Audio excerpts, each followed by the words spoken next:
Helena Lehtonen tunsi, kuinka jääkylmä tärinä valtasi hänen kätensä, kun pankinjohtaja riuhtaisi shekin hänen sormiensa välistä töykeällä ja halveksivalla eleellä.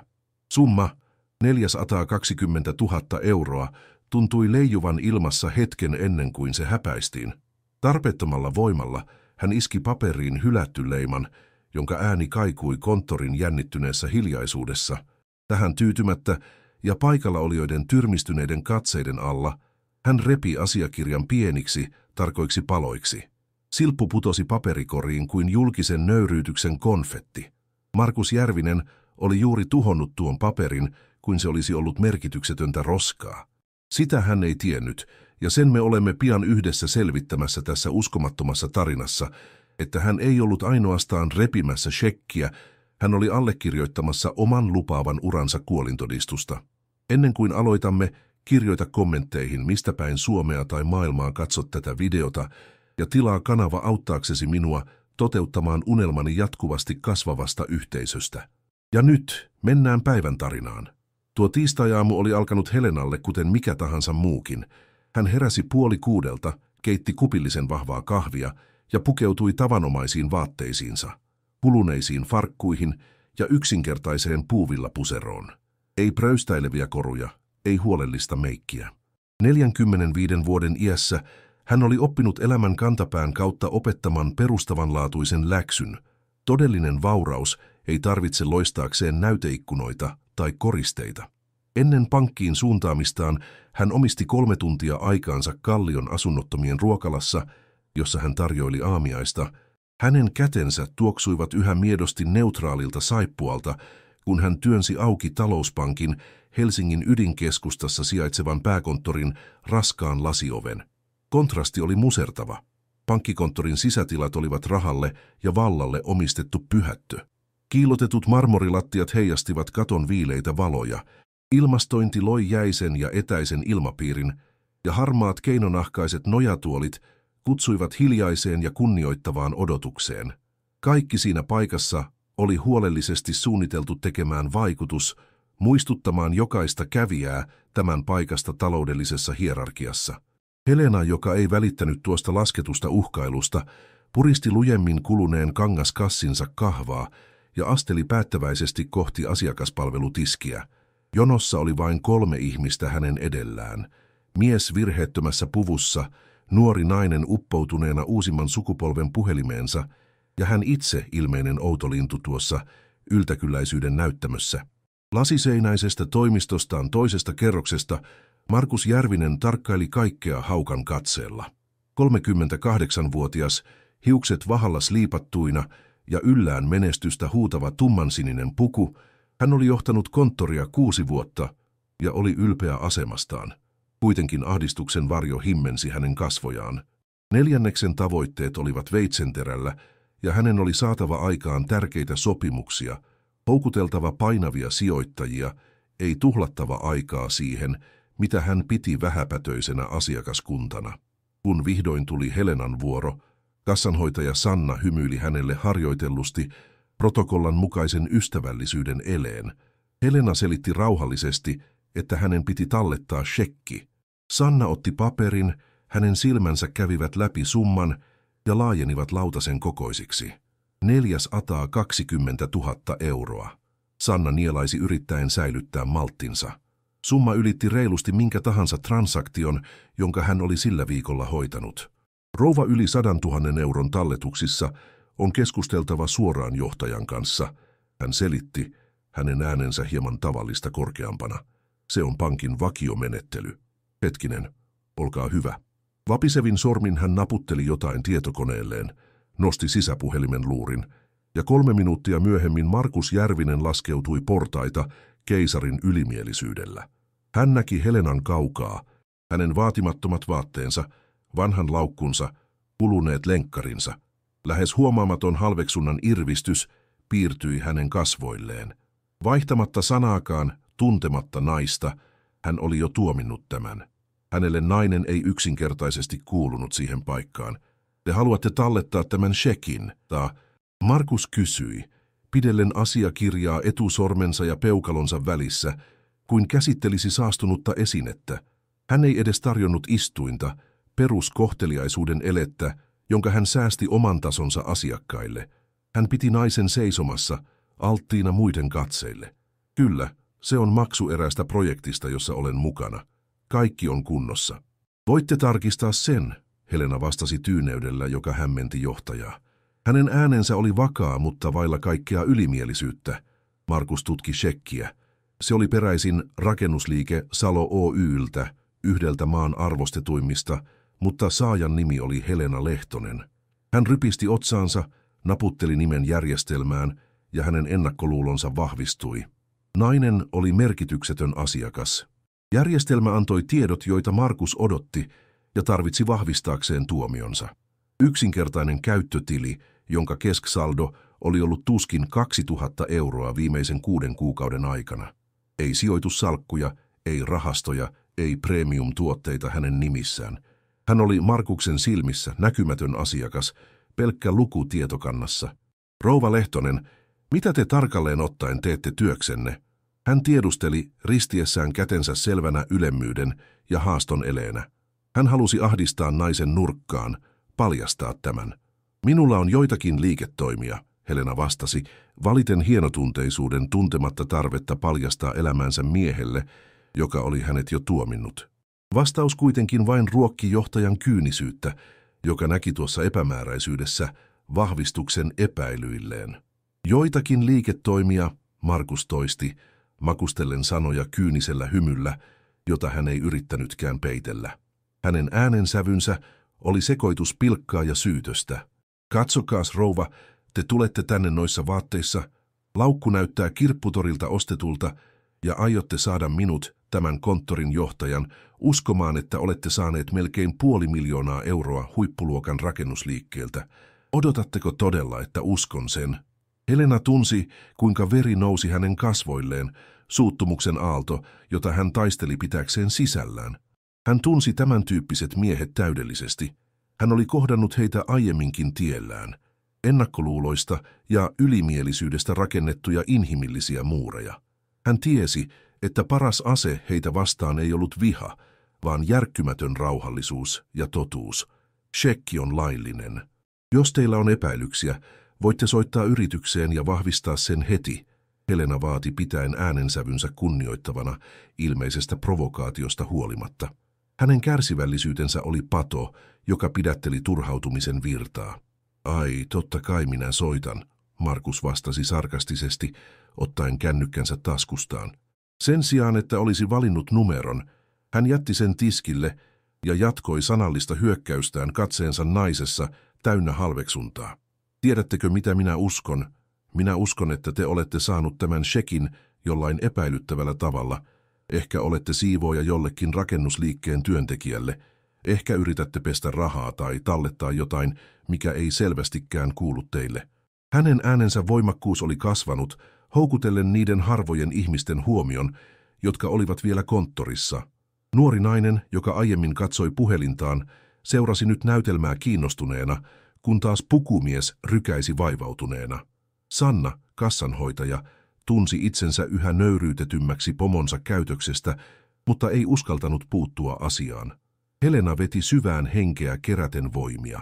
Herra Järvinen, olen tullut tänne vilpittömin mielin. Tämä shekki on minun oikeutetusti.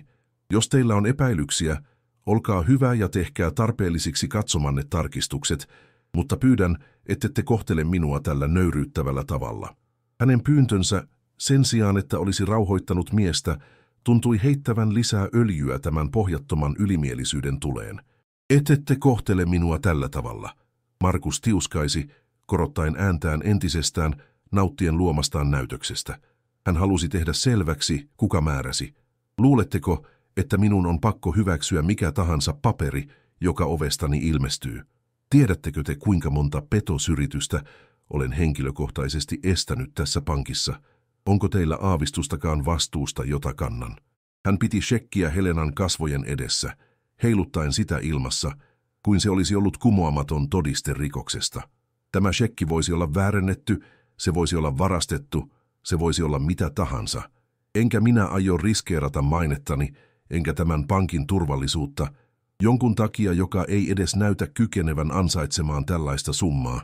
Jokainen sana oli terävä veitsi, joka iskeytyi ilmaan ja Helenan sieluun.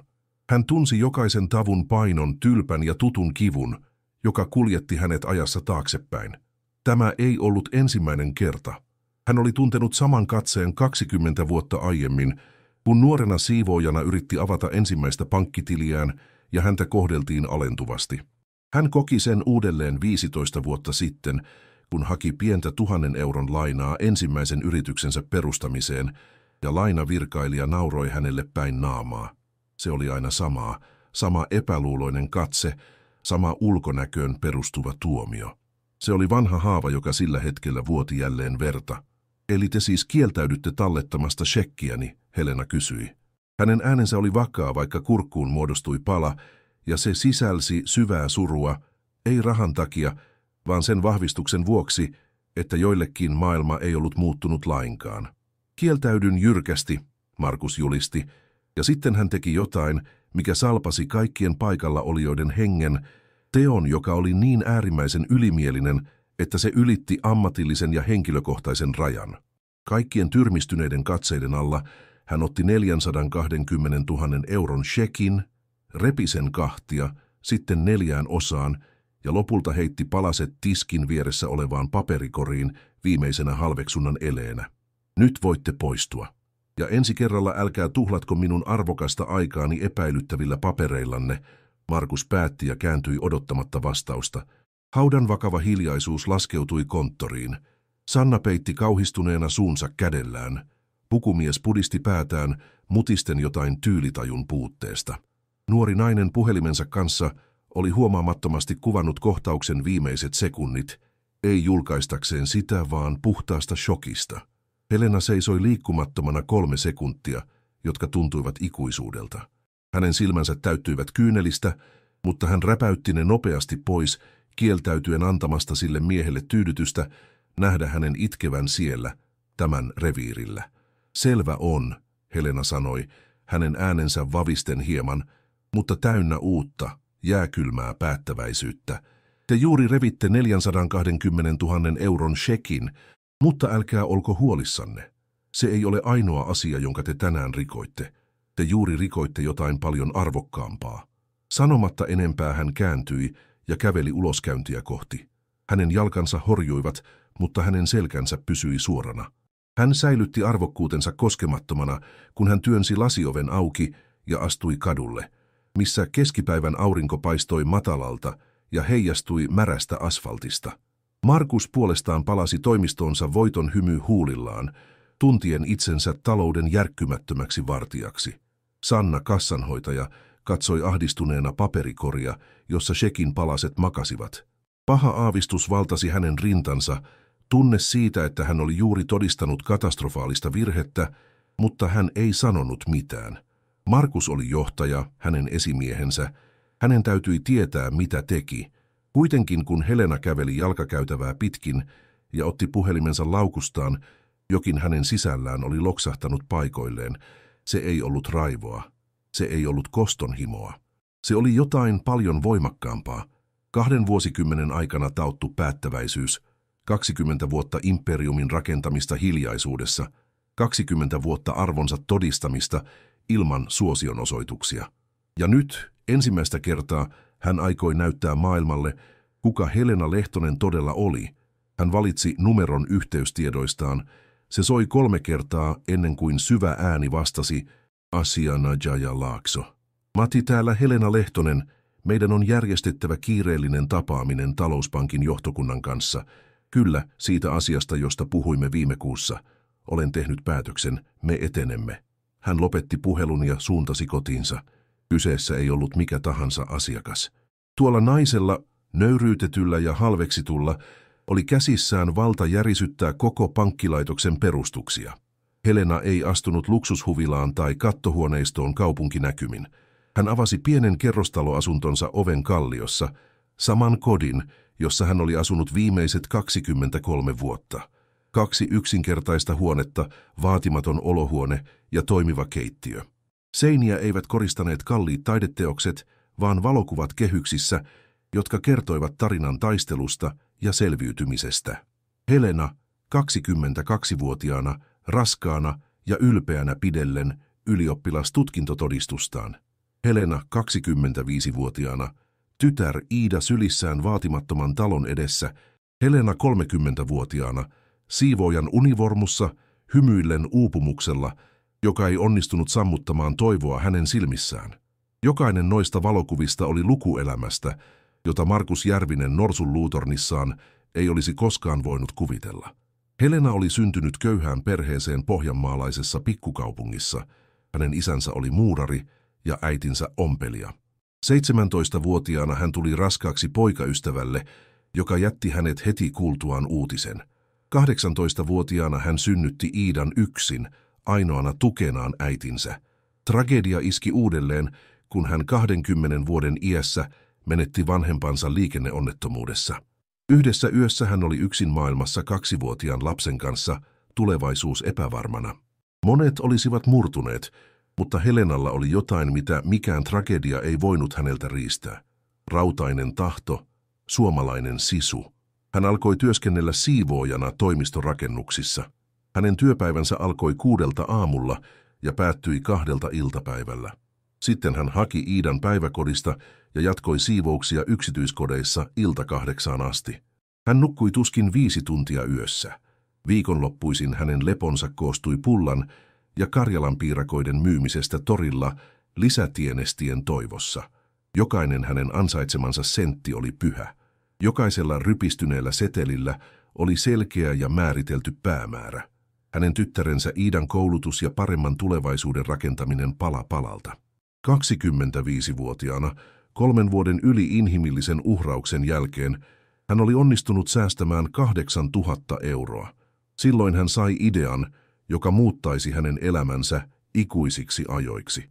Siivotessaan pienen rakennusyrityksen toimistoja, hän kuuli jatkuvasti johtajien valittavan, kuinka vaikeaa oli löytää luotettavaa ja ammattitaitoista siivoushenkilökuntaa rakennustyömaille.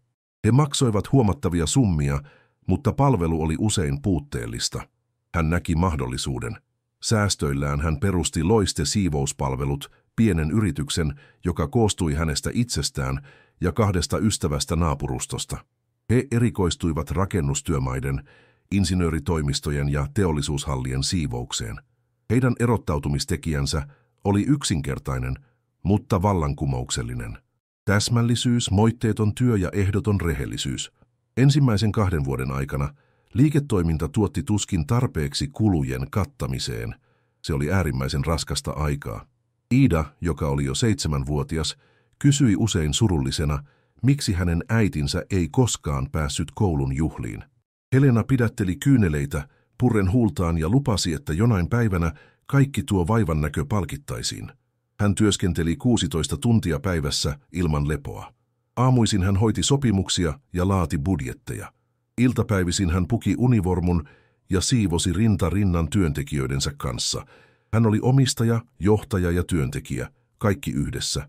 Se oli hinta, jonka hän oli valmis maksamaan itsenäisyydestään ja tyttärensä tulevaisuudesta. 28-vuotiaana tuli ensimmäinen suuri sopimus, käännekohta, jota hän oli niin kaivannut. Arvostettu rakennusliike Salo Oy tarvitsi yrityksen tekemään 12-kerroksisen toimistorakennuksen loppusiivouksen. Sopimuksen arvo oli 52 000 euroa. Helena tunsi kättensä tärisevän allekirjoittaessaan paperia. Se oli enemmän rahaa kuin hän oli koskaan nähnyt yhdessä kasassa. Hän omistautui projektille täydellisesti. Hän toimitti palvelun 3 viikossa, 2 päivää ennen asetettua määräaikaa. Hänen työnsä laatu oli niin poikkeuksellinen, että rakennusliikkeen omistaja, herra Salo, kutsui hänet henkilökohtaisesti toimistoonsa. Helena, teillä on uskomaton lahjakkuus tähän, herra Salo, iäkäs ja alalla arvostettu mies, sanoi. Oletteko koskaan ajatellut laajentavasi siivouksen ulkopuolelle? Teillä on liiketoiminnallista näkemystä. Tuo keskustelu oli Helenalle ilmestys. Herra Salo, nähdessään hänen potentiaalinsa ja työmoraalinsa, ryhtyi hänen epäviralliseksi mentorikseen. Hän opetti Helenalle julkisista tarjouskilpailuista, kuinka kilpailla valtion sopimuksista, henkilöstöjohtamisesta ja kasvustrategioista. Helena imi jokaista neuvoa kuin sieni, soveltaen jokaista oppituntia hämmästyttävällä käytännön älykkyydellä. 30-vuotiaana Loiste siivouspalveluilla oli jo 12 työntekijää. 32-vuotiaana heitä oli 28. Siemen, jonka hän oli niin suurella vaivalla istuttanut, alkoi kukoistaa. 35-vuotiaana hänen yrityksensä, Loiste siivouspalvelut, oli jo merkittävä tekijä alalla. Sillä oli kiinteät sopimukset 3 kunnan, 5 alueen tärkeimmän rakennusliikkeen ja 7 suuren yksityisen yrityksen kanssa. Vuosittainen liikevaihto ylitti 1 200 000 euroa. Menestys ei kuitenkaan muuttanut Helenaa. Hän jatkoi asumistaan vaatimattomassa asunnossaan Kalliossa, pukeutui yksinkertaisiin vaatteisiinsa ja piti matalaa profiilia. Ansaitsemiaan rahoja hän ei käyttänyt ylellisyyksiin, vaan sijoitti ne uudelleen älykkäästi. Osa yrityksen laajentamiseen, osa Iidan koulutukseen, joka nyt kävi erinomaista yksityiskoulua, ja loput vakaaseen säästörahastoon, joka kasvoi hiljaisuudessa vuosi vuodelta. 38-vuotiaana Helena päätti ottaa seuraavan askeleen urallaan. Hän perusti Lehtonen Invest Oy holding-yhtiön, jonka kautta hän alkoi sijoittaa oman yhteisönsä pienyrityksiin. Hänen filosofiansa erosi perinteisistä pankeista. Hän lainasi rahaa kohtuullisilla koroilla paikallisille yrittäjille, joita suuret pankit hylkivät. Hän auttoi naapuria avaamaan leipomon, joka oli nyt kaupunginosan sydän. Hän rahoitti nuorta mekaanikkoa perustamaan oman korjaamonsa. Hän sijoitti ompelijan unelmaan, joka haaveili omasta vaatemerkistä. Kaikki he maksoivat rahat takaisin ja, mikä tärkeintä, kaikki menestyivät tuon ensimmäisen mahdollisuuden ansiosta. 40-vuotiaana Lehtonen Investillä oli jo osakkuuksia 17 pienessä ja keskisuuressa yrityksessä. Helena ei omistanut niitä kaikkia, mutta toimi strategisena kumppanina, tuoden mukanaan paitsi pääomaa, myös arvokasta kokemustaan ja verkostojaan. Hänen henkilökohtainen omaisuutensa ylitti jo 10 miljoonaa euroa, mutta tämä oli salaisuus, jota hän varjeli mustasukkaisesti. Hän ei ajanut luksusautoja, ei syönyt hienoissa ravintoloissa eikä julkaissut elämäänsä sosiaalisessa mediassa. Hänen tyttärensä Iida, nyt 22-vuotias, oli valmistumaisillaan kauppatieteiden maisteriksi. Hän oli älykäs ja jalat maassa oleva nuori nainen, joka ymmärsi rahan todellisen arvon, koska oli nähnyt äitinsä taistelevan jokaisesta sentistä. Ja sitten, 8 kuukautta sitten, tuli suuri sijoitusmahdollisuus. Rakennusliike Salo Oy, sama joka antoi hänelle ensimmäisen suuren sopimuksensa, tarvitsi sijoittajaa kunnianhimoiseen luksusasuntoprojektiin. Herra Salo, jo 70 vuoden iässä ja sokean luottavaisena Helenan näkemykseen, kutsui hänet osallistumaan vähemmistöosakkaana. Helena päätti ottaa riskin. Hän sijoitti 800 000 euroa omaisuudestaan. Se oli rohkea veto, mutta hänen vaistonsa kertoi sen olevan oikea. Projekti oli valtava menestys. Vain 7 kuukaudessa kaikki asunnot myytiin ennakkoon. Voitto oli tähtitieteellinen. Helenalle kuuluva osuus oli tasan 420 000 euroa, sen shekin arvo, jonka Markus Järvinen oli juuri silpunnut. Nyt istuessaan olohuoneensa kuluneella sohvalla Helena katsoi puhelintaan. Tapaaminen asianajajansa ja talousneuvojansa Matti Laakson kanssa oli vahvistettu seuraavaksi aamuksi, mutta oli jotain muutakin ässä hihassa, jota Markus tai kukaan muu talouspankissa ei osannut edes kuvitella. 3 kuukautta sitten talouspankki oli käynyt läpi vakavan talouskriisin edellisen johdon huonojen sijoitusten vuoksi. He tarvitsivat kiireellisen pääomaruiskeen välttääkseen romahduksen. Ratkaisuna oli laskea liikkeeseen yrityslainoja, velkakirjoja, houkutellakseen yksityisiä sijoittajia vastineeksi runsaasta tuotosta. Holding-yhtiönsä kautta ja asianajaja Laakson neuvosta Helena oli ostanut 2 400 000 euroa talouspankin lainoja. Hän ei ollut pelkkä sijoittaja.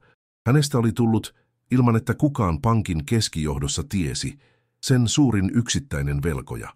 Tämä asema antoi hänelle äänen, valtavan vallan, ja sopimuksen mukaan, jonka hän oli lukenut rivi riviltä, se antoi hänelle oikeuden vaatia jyrkkiä muutoksia johtoon, jos työntekijöiden väärinkäytöksistä löytyisi todisteita. Laillisen shekin repiminen asiakkaalta Ja tämän julkinen nöyryyttäminen, kuten hänen asianajajansa oli selittänyt, oli epäilemättä vakava rike, joka aktivoi tuon lausekkeen. Helena ei ollut koskaan etsinyt kostoa. Se ei ollut hänen luonteensa mukaista. Hänen tavoitteensa oli oikeudenmukaisuus ja, mikä vielä tärkeämpää, ihmisarvo.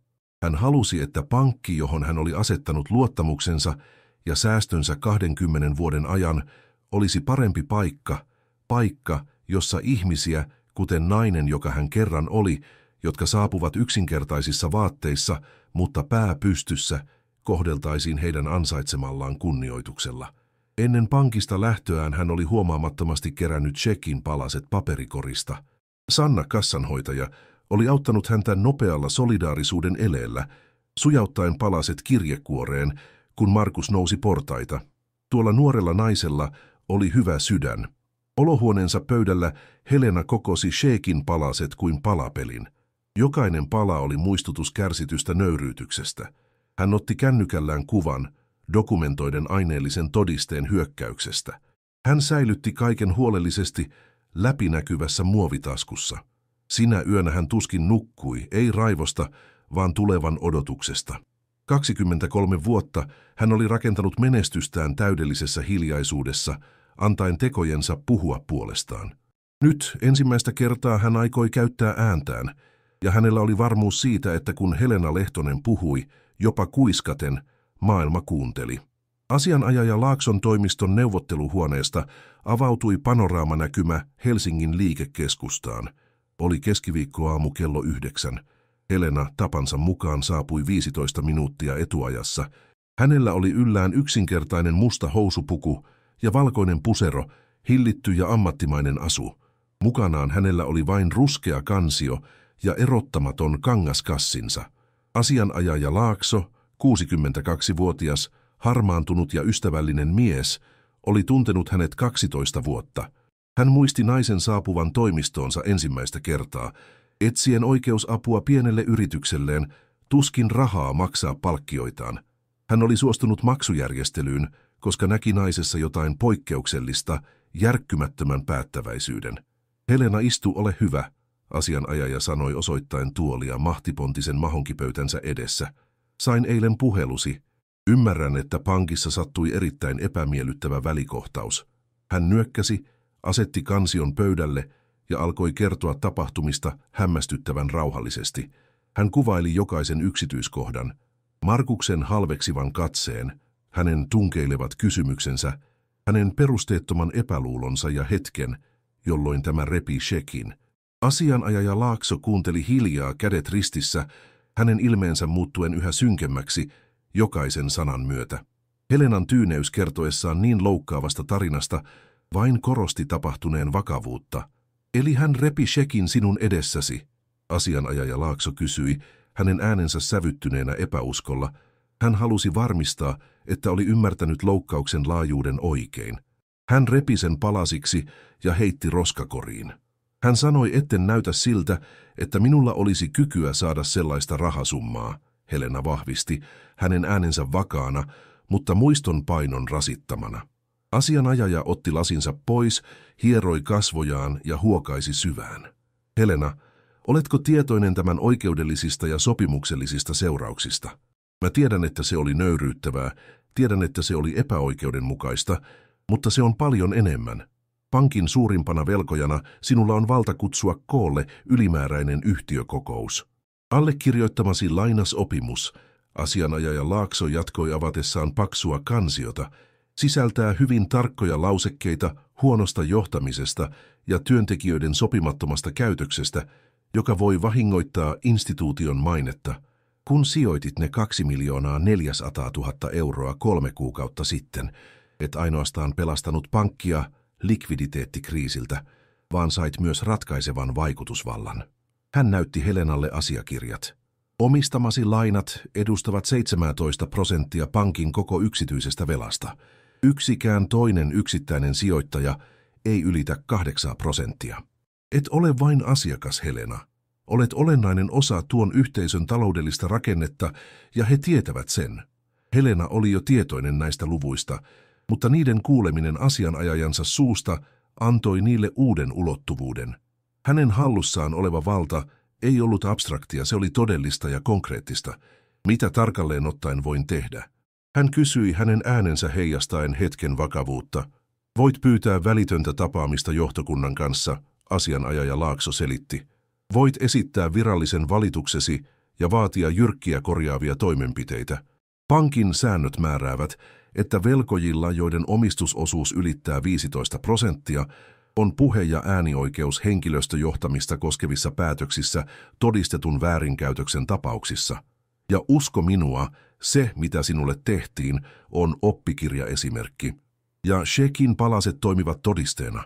Helena tiedusteli, haluten varmistaa, että hänen tapauksensa oli vankka. Ne toimivat kumoamattomana todisteena, asianajaja vahvisti. Lisäksi meillä on kassanhoitaja Sannan todistus. Jos hän on halukas vahvistamaan sinun versiosi tapahtumista, mikä on todennäköistä, koska hän auttoi sinua, meillä on vedenpitävä tapaus. Helena veti syvään henkeä. Hänen tarkoituksensa ei ollut tuhota Markus Järvisen uraa. Hän ei ollut sellainen ihminen. Hän halusi, että mies ymmärtäisi virheensä syvyyden ja että pankki toteuttaisi todellisia muutoksia, jotta kenenkään muun ei tarvitsisi kokea samanlaista nöyryytystä. Se oli periaatekysymys. Järjestä tapaaminen, hän sanoi päättäväisesti. Asianajaja Laakso ei hukannut hetkeäkään. Hän nosti puhelimen luurin ja soitti suoraan Talouspankin hallituksen puheenjohtajan, herra Aleksi Rantasen numeroon. Keskustelu oli lyhyt ja suora, se kesti tuskin 8 minuuttia. Kun hän laski luurin, pieni tyytyväisyyden hymy piirtyi hänen kasvoilleen. Tapaaminen vahvistettu huomiseksi, torstaiksi kello 10 aamulla johtokunnan huoneessa, hän ilmoitti. Paikalla ovat puheenjohtaja Rantanen, operatiivinen johtaja Minna Koskinen ja lakiasiainjohtaja Petri Salminen. Minulle on ilmoitettu, että herra Markus Järvinen kutsutaan liittymään kokoukseen tiettynä ajankohtana. Helena tunsi vilunväristyksen. Se oli totta. Koneisto oli käynnistynyt. Samana iltapäivänä Helena ei jäänyt kotiin valmistelemaan strategiansa. Hän palasi kaupungin osaansa, ihmistensä luo. 3 hän vieraili rouva Ritvan leipomossa 58-vuotiaan naisen luona, joka oli saanut lainan Lehtonen Investiltä 2 vuotta aiemmin. Liiketoiminta oli menestys. Ritva työllisti nyt 4 ihmistä ja toimitti artesaanileipää useisiin paikallisiin supermarketteihin. Helena, miten iloinen yllätys! Ritva huudahti, kuivaten kätensä esiliinaansa. Tule sisään, otin juuri uunista pellillisen voisarvia. He keskustelivat lähes tunnin laajentumissuunnitelmista ja arjen haasteista. Helena kuunteli, neuvoi ja rohkaisi mainitsematta sanaakaan pankin välikohtauksesta. Kello 5 iltapäivällä hän suuntasi Kallion asunnottomien ruokalaan, puki esiliinan ja auttoi tarjoilemaan illallista 32 ihmiselle. Hän jutteli Matin, 70-vuotiaan kadulla asuvan vanhuksen kanssa, joka oli säilyttänyt ihailtavan arvokkuutensa. Hän kuunteli Kaisan, 19-vuotiaan nuoren naisen tarinan, joka oli paennut väkivaltaisesta kodista ja taisteli nyt aloittaakseen alusta. Juuri nämä ihmiset pitivät Helenan jalat maassa. Ei ollut väliä, kuinka monta miljoonaa hänellä oli pankissa. Hän ei koskaan unohtaisi, mistä oli kotoisin. Hän ei koskaan unohtaisi unettomia öitä, maksamattomia laskuja ja pelkoa siitä, ettei ehkä pystyisi ruokkimaan tytärtään seuraavana päivänä. Kun hän palasi kotiin 7:00, hänen tyttärensä Iida opiskeli olohuoneessa. Nuori nainen nosti katseensa kannetta vastaan ja hymyili. Äiti, onko kaikki hyvin? Näytät huolestuneelta. Helena istui hänen viereensä ja ensimmäistä kertaa kertoi koko tarinan pankista, jättämättä pois yhtään nöyryyttävää yksityiskohtaa. Suuttumus valtasi Iidan. Hän repi sinun shekkisi. Miten hän kehtasi? Sinun täytyy haastaa hänet oikeuteen, äiti.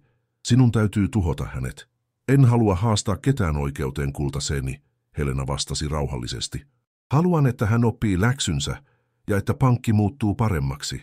Mutta äiti, sinulla on kaikki oikeus puolustaa itseäsi. Sinulla on valta saada aikaan se muutos, Iida vaati. Tiedän, ja juuri niin aion tehdä, mutta omalla tavallani, ilman vihaa, ilman kostoa. Oikeudenmukaisesti. Iida halasi äitiään lujasti. Hän ymmärsi täydellisesti. Hän oli kasvanut nähden Helenan antavan anteeksi, velkoja pienyrittäjille ahdingossa. Hän oli ollut todistamassa, kuinka hänen äitinsä auttoi täysin tuntemattomia, odottamatta mitään vastineeksi. Se oli Helena Lehtosen ydin, hiljainen voima, joka kykeni siirtämään vuoria.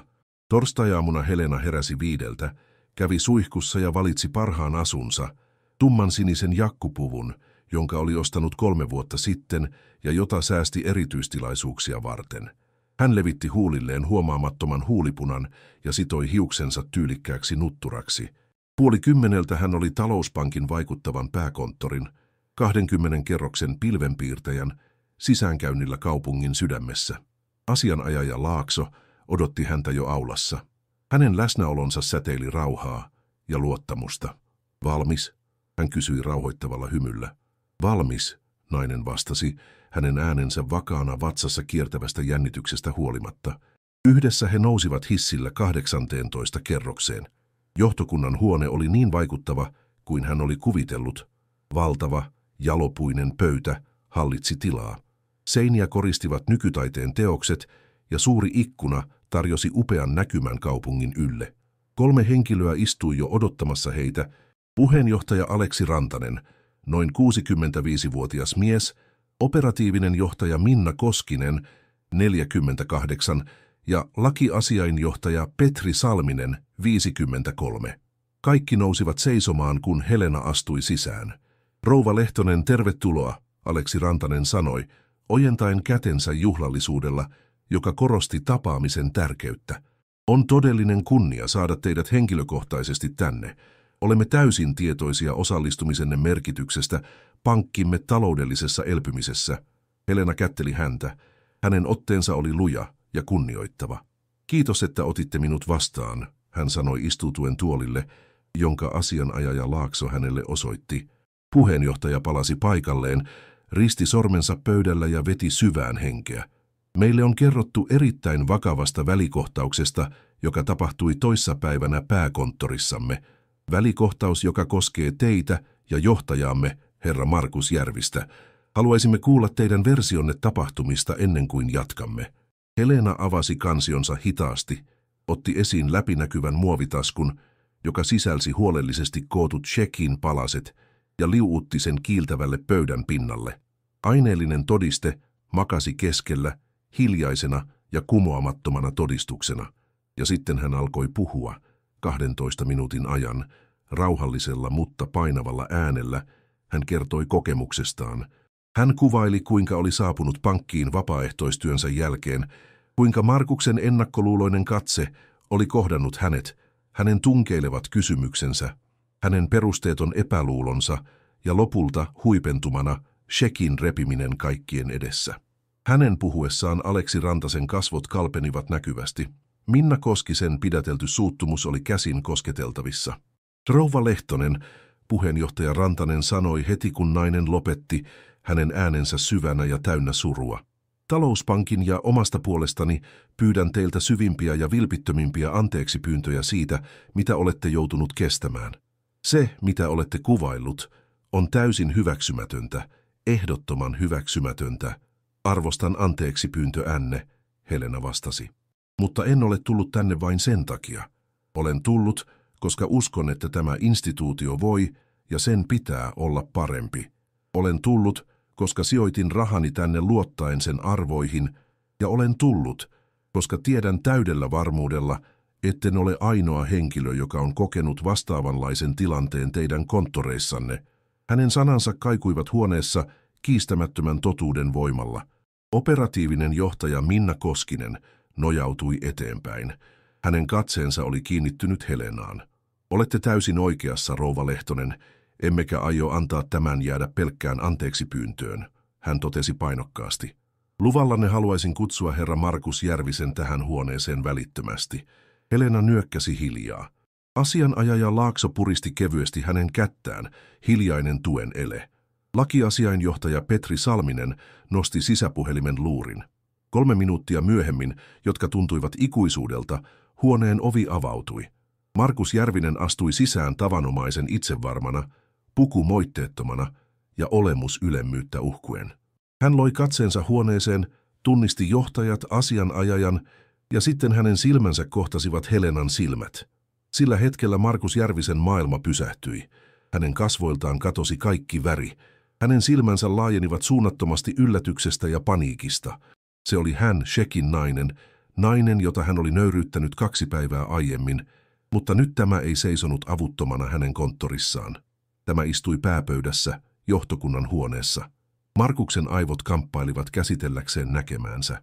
Herra Järvinen, istukkaa, olkaa hyvä, Aleksi Rantanen komensi. Hänen äänensä oli jääkylmä, kun hän osoitti yksinäistä tuolia pöydän toisella puolella, erillään muista. Markus totteli, liikkuen automaatin hitaudella, kuin hänen jalkansa olisivat menettäneet kaiken voimansa. Hänen kätensä, kun ne laskeutuivat hänen polvilleen, vapisivat näkyvästi. Herra Järvinen, puheenjohtaja jatkoi, olemme kokoontuneet tänne keskustelemaan erittäin vakavasta välikohtauksesta, joka tapahtui teidän konttorissanne. Välikohtauksesta, joka koskee rouva Helena Lehtosta. Markus nielaisi. Pala hänen kurkussaan esti häntä puhumasta. Minä voin selittää. Hän änkytti, hänen äänensä tuskin käheää kuiskausta kovempi. Selittää mitä tarkalleen? Minna Koskinen keskeytti. Hänen äänensä oli terävä kuin skalpellin terä. Voitteko selittää, miksi revitte laillisen 420 000 euron shekin asiakkaan edessä? Voitteko selittää, miksi syytitte häntä petoksesta tekemättä ainoatakaan tarkistusta? Voitteko selittää, miksi nöyryytitte häntä julkisesti perustuen ainoastaan hänen ulkonäköönsä? Jokainen kysymys oli vasaranisku, joka mursi hänen ylimielisyytensä. Markus käänsi katseensa Helenaan, ja ensimmäistä kertaa hän todella näki naisen. Hän ei nähnyt yksinkertaisia vaatteita tai kulunutta laukkua. Hän näki naisen. Hän näki järkkymättömän arvokkuuden hänen silmissään, tyynen voiman hänen ryhdissään, ja sillä nimenomaisella hetkellä hän ymmärsi virheensä katastrofaalisen laajuuden. Minä luulin, että shekki oli epäilyttävä. Hän änkytti etsien puolustusta, joka kuulosti säälittävältä jopa hänelle itselleen. Rouva saapui hyvin vaatimattomissa vaatteissa, ja summa oli liian suuri. Ja se on teidän ammatillinen kriteerinne tuhota taloudellinen asiakirja? Lakiasiainjohtaja Petri Salminen tiedusteli, katsoen häntä lasiensa yli. Mistä lähtien asiakkaan ulkonäkö oikeuttaa niin tuhoisan ja laittoman teon? Markus painoi päänsä. Hänellä ei ollut vastausta. Mitä tahansa hän sanoisi, se vain upottaisi hänet syvemmälle. Puheenjohtaja Rantanen avasi edessään olevan kansion. Herra Järvinen, odottaessamme teidän saapumistanne, olemme tehneet joitakin pikaisia tarkistuksia, hän sanoi vakavalla äänellä. Ja olemme havainneet, että tämä ei ole ensimmäinen tämänkaltainen tapaus. Teitä vastaan on 3 virallista valitusta viimeisen 18 kuukauden ajalta, kaikki liittyen sopimattomaan kohteluun asiakkaita kohtaan, jotka omien sanojenne mukaan raporteissa eivät näyttäneet sopivan premium-palveluidemme profiiliin. Markus tunsi lattian aukeavan jalkojensa alta.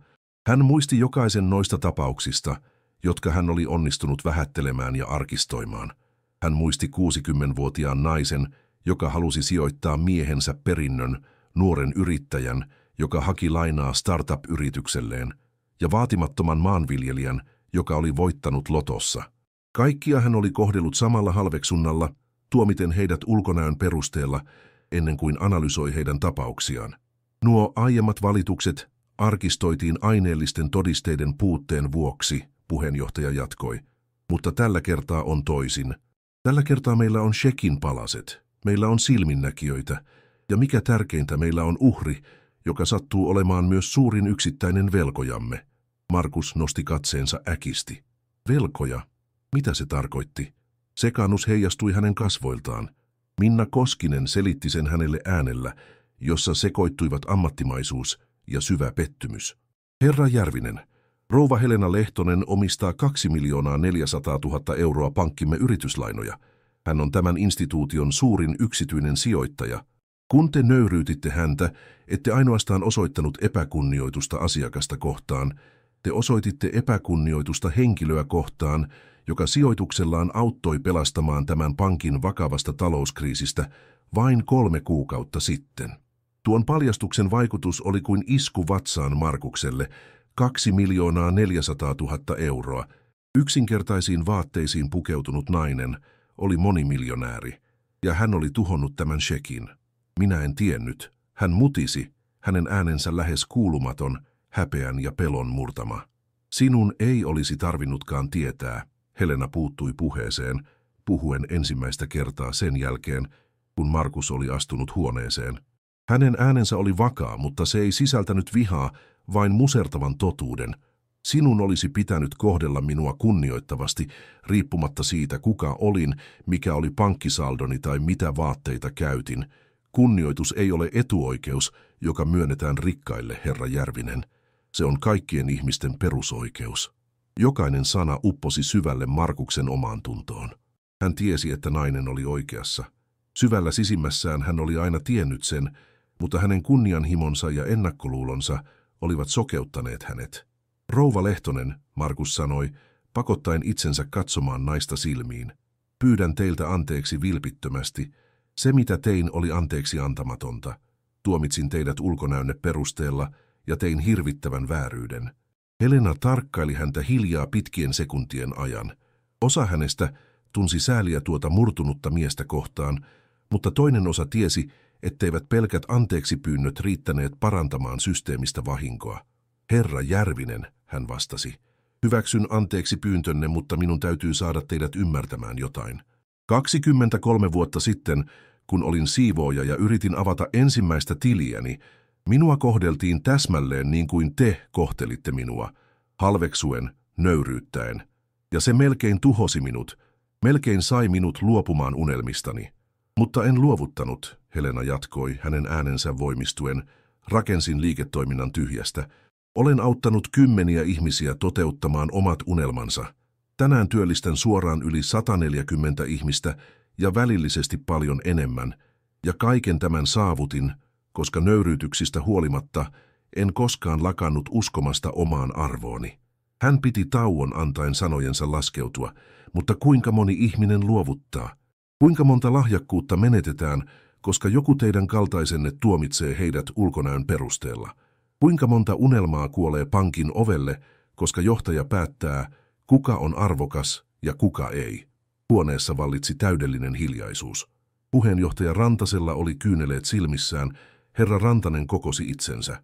Herra Järvinen, hän sanoi järkkymättömällä auktoriteetilla, teidät pidätetään virasta 30 päivää ilman palkkaa.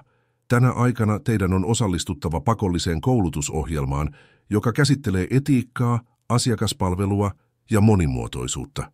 Sen päätyttyä tapauksenne arvioidaan uudelleen. Jos tulevaisuudessa saamme yhdenkin valituksen teistä, teidät irtisanotaan perustellusta syystä. Onko selvä? Kyllä, herra, on selvä, Markus vastasi, hänen äänensä tunteen tukahduttamana. Voitte poistua. Markus nousi, loi viimeisen katumuksen katseen Helenaan, mutisi olen pahoillani ja poistui huoneesta hartiat lysyssä. Hän oli murtunut mies, mutta ehkä ensimmäistä kertaa rehellinen mies. Markuksen lähdön jälkeen puheenjohtaja Rantanen nousi ja käveli ikkunan luo. Tällä pankilla on yli 100 vuoden historia, hän aloitti, hänen äänensä melankolian sävyttämänä. Sen perusti isoisäni, mutta viime vuosina olemme eksyneet tieltä. Meistä tuli teknisesti täydellinen, mutta inhimillisesti tyhjä laitos. Erinomaiset luvut, mutta tyytymättömät asiakkaat. Minna Koskinen lisäsi. Olemme yrittäneet toteuttaa muutoksia, empatiakursseja, mutta ongelma on kulttuurinen. Ihmisiä tuomitaan sen perusteella, mitä heillä näyttää olevan, ei sen perusteella, mitä he ovat. Lakiasiainjohtaja vahvisti tiedoilla. Olemme menettäneet satoja kaltaisianne hienovaraisia ja menestyneitä asiakkaita, jotka tuntevat itsensä tuomituiksi. Se on hälyttävä kaava, joka vahingoittaa instituutiomme ydintä. Aleksi Rantanen kääntyi Helenaan.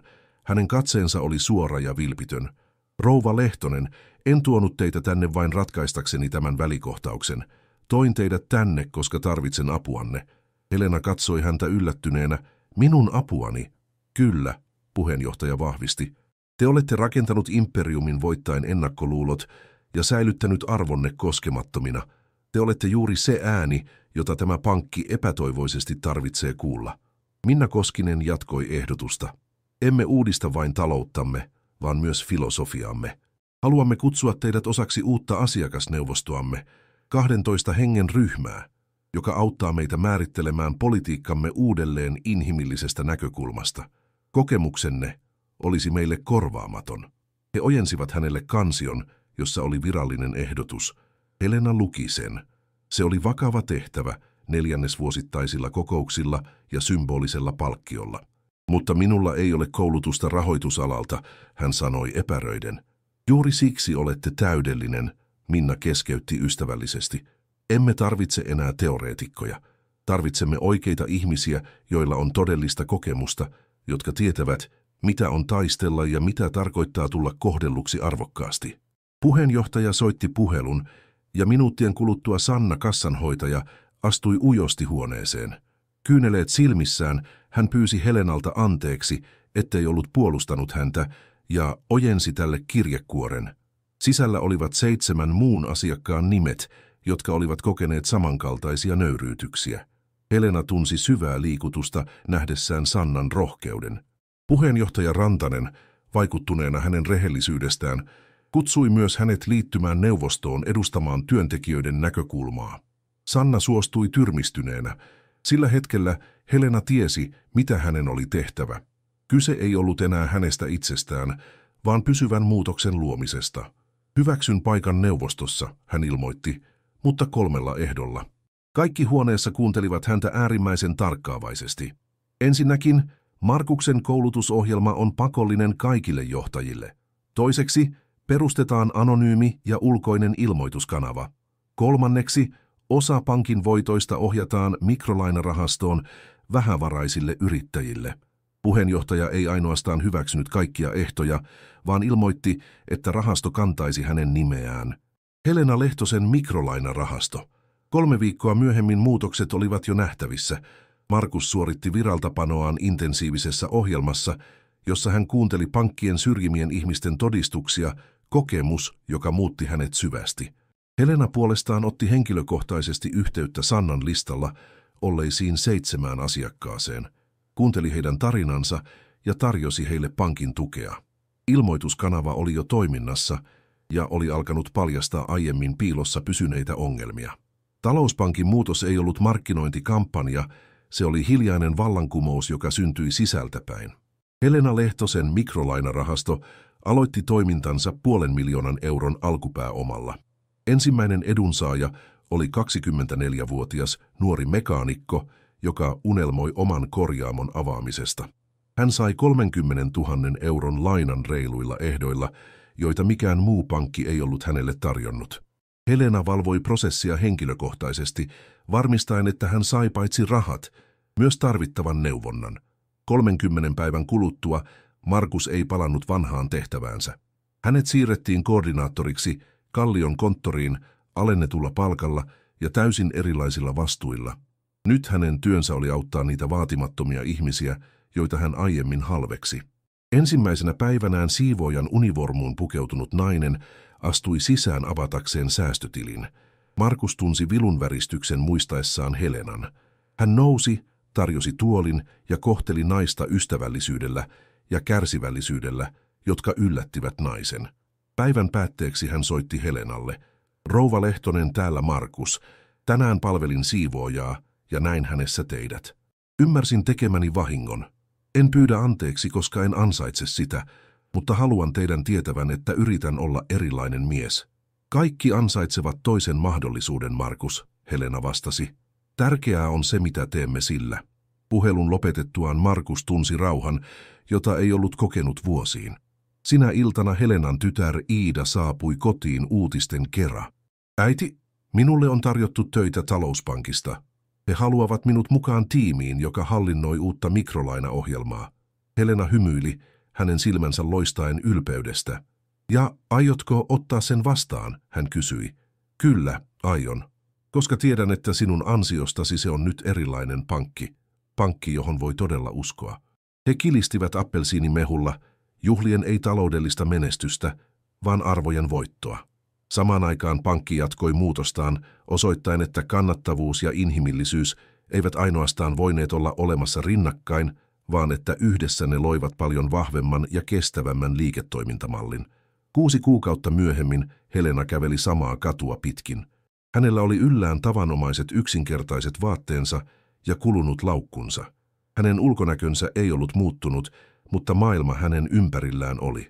Talouspankin julkisivussa luki nyt iskulause. Pankki, joka on sitoutunut kunnioitukseen ja osallisuuteen. Sisään astuessaan hänet vastaanotti Sanna, nyt asiakaspalvelun esimies. Asiakastyytyväisyytemme on noussut 62%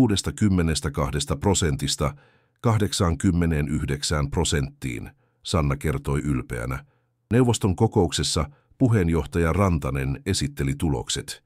Helena Lehtosen rahasto oli rahoittanut 37 yrittäjää 0% maksuhäiriöasteella. Kunnioitus ja luottamus tuottivat parempia tuloksia kuin paine ja pelko. Kokouksesta lähtiessään hän näki Markuksen palvelutiskillä. Tämä palveli äärettömällä kärsivällisyydellä iäkästä miestä. Kun mies oli valmis, Markus lähestyi Helenaa. Asiat ovat toisin, paremmin, hän tunnusti. Tienaan vähemmän rahaa, mutta nukun yöni. Vaimoni sanoo, että hänellä on mieluummin nöyrä ja kunnollinen aviomies kuin ylimielinen ja tyhjä johtaja. Ja minä ensimmäistä kertaa pidän itsestäni, kun katson peiliin. Helena nyökkäsi tyytyväisenä. Hänen puhelimensa värähti. Se oli viesti Iidalta. Äiti, tänään hyväksyimme lainan 51-vuotiaalle naiselle, joka avaa pienen kahvilan. Hän itki liikutuksesta. Sanoi, ettei kukaan ollut koskaan uskonut häneen. Kiitos, että loit tämän. Helena luki viestin 3 kertaa onnenkyyneleet silmissään. Hän käveli kohti ruokalaa, jossa häntä odotettiin tarjoilemaan lounasta. Matkalla hän ohitti leipomon, mekaanikon korjaamon ja pienen ompelimon, yrityksiä, joiden syntyä hän oli auttanut. Jokainen niistä oli muuttunut elämä, toteutunut unelma. Saavuttuaan ruokalaan herra Matti, kadulla asuva vanhus, tervehti häntä hymyillen. Rouva Helena, minulle kerrottiin, että olette nyt pankin neuvonantaja. Miten eleganttia. Hän nauroi. Olen yhä sama vanha Helena, Matti. Te ansaitsette sen, mies sanoi. Olette aina kohdellut kaikkia samalla tavalla. Nuo yksinkertaiset sanat olivat hänelle suurin tunnustus. Sinä iltana ennen nukkumaan menoa hän kirjoitti päiväkirjaansa. Tänään tulee kuluneeksi 6 kuukautta siitä päivästä, kun shekkini revittiin. Olisin voinut tuhota sen miehen, mutta valitsin toisen tien. Valitsin muuttaa kivun muutokseksi ja nöyryytyksen perinnöksi. Nyt 100 ihmiset saavat ne mahdollisuudet, joita minulla melkein ei ollut. Todellinen valta ei ole siinä, että tuhoaa sen, joka meitä loukkaa, vaan siinä, että rakentaa maailman, jossa harvempia ihmisiä loukataan. Mitä mieltä olit tästä tarinasta? Jaa mielipiteesi kommenteissa. Ja asteikolla 0–10, miten arvioisit tämän tarinan? Kerro myös mistä päin olet ja tilaa kanava, jotta voimme kasvattaa tätä yhteisöä yhdessä. Kiitos paljon ja nähdään seuraavassa videossa.